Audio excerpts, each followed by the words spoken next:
Kasanda Township, Kabwe, once thriving with mining activity but now left with scars.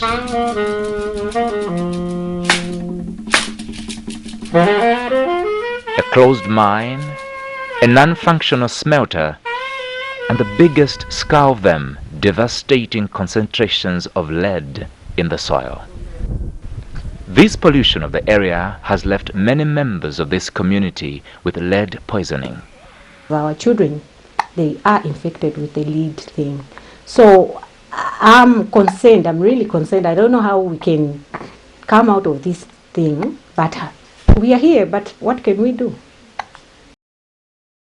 A soil contamination survey conducted in the year 2006 under the Copperbelt Environmental Project indicates that the average concentrations of lead in the soil within Kasanda is 3.008 milligrams per kilogram. Another survey published by the Blacksmith Institute, a New York-based organization monitoring pollution in the Third World, found Kabwe to be Africa's most polluted city and was ranked as the world's fourth most polluted site.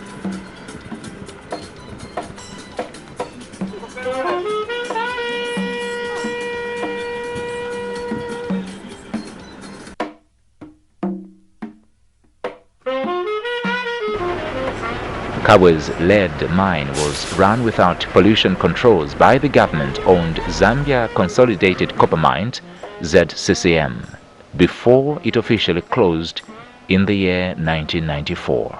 The Kabwe situation is a lesson to the country for improved environmental management, and that's why you see that all new projects that are being undertaken in this country that have an impact on the environment are being subjected to thorough environmental impact assessment. We want to screen projects ahead of implementation so that we can take preventive measures, so that unlike the Kabwe case where we are reacting to an environmental problem, we want to prevent pollution even before it occurs.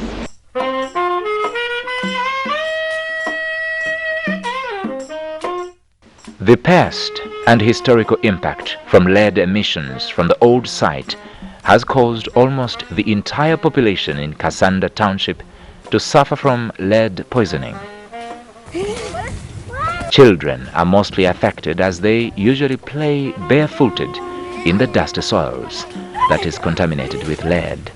We want to encourage the Kabwe community to where they are not sure, to seek services from necessary service providers such as Ministry of Health. The clinics there have been provided with adequate information to detect lead in blood samples where there is contamination.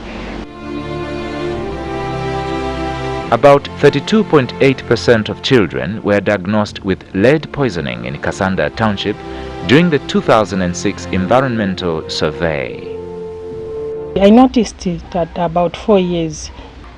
I saw the child just becoming naughty, performance at school going down, and he often fell sick, especially headache, fever. Then I thought it was malaria. Took him to the clinic several times. RDT was done. Then I thought maybe it wasn't enough. Took him to Mine Hospital. Blood sample was taken, and there was no malaria parasite. Lead intoxication in children primarily affects the central nervous system. As you know, in a growing child, the brain cells are rapidly growing, and this lead crosses the brain barrier and affects the brain as it develops.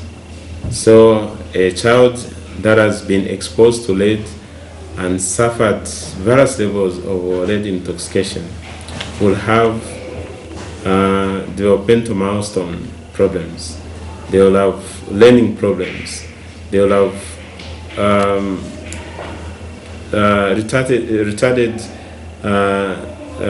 growth of the neural system. Because this lead thing, it has been the first time I've heard of it. So even if I was told to say that he's infected, I really don't know whether it's really the truth on The few parents that we because spoke to confirmed that they are not so conversant with the long-term I have never effects of seen, lead but poisoning, I've just been told but how are to able to prevent tell when a child is infected with lead. contamination. The child, especially in the afternoon, will be having headaches, fever.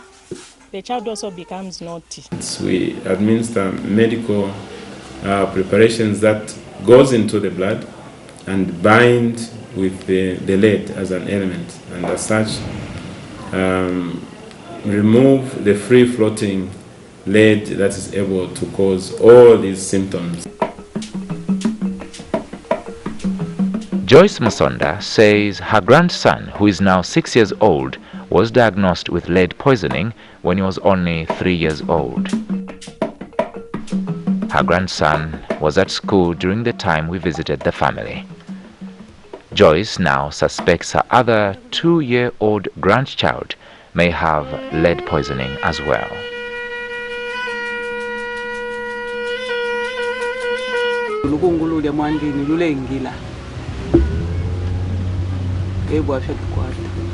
Residents in Kasanda are trying hard to control the contaminated dust particles from the surroundings through planting grass and watering the surroundings, but the efforts are proving to be difficult as they cannot afford to pay extra money for water bills.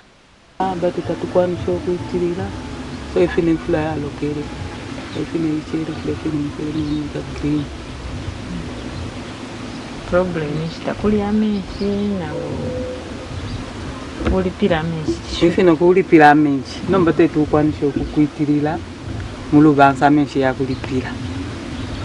They should decrease the amount of water. The fixture, maybe they should bring it down since there is this problem, so that we can be watering our lawns and the grass.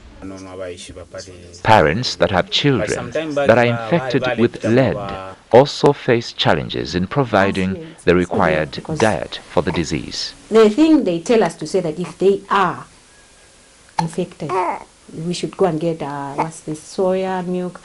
We don't really get those things. We only hear to say that soya, it's there to clinic. By the time we know about it, we don't. Then we've just like us as parents, like me, I've just taken it up to give him like milk, beans, the things they tell us there at the clinic. That's what I do.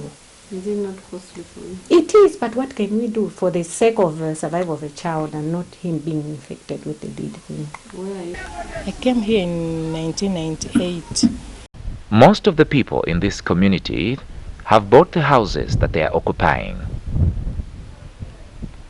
They have lived in this former mining township for more than 10 years. Others are new. They still hope that the government can still do something to protect their lives and that of their children and grandchildren in this community. On their own, evidently, they cannot do anything to help the situation. The starting point for cure is to remove the source of the lead contamination.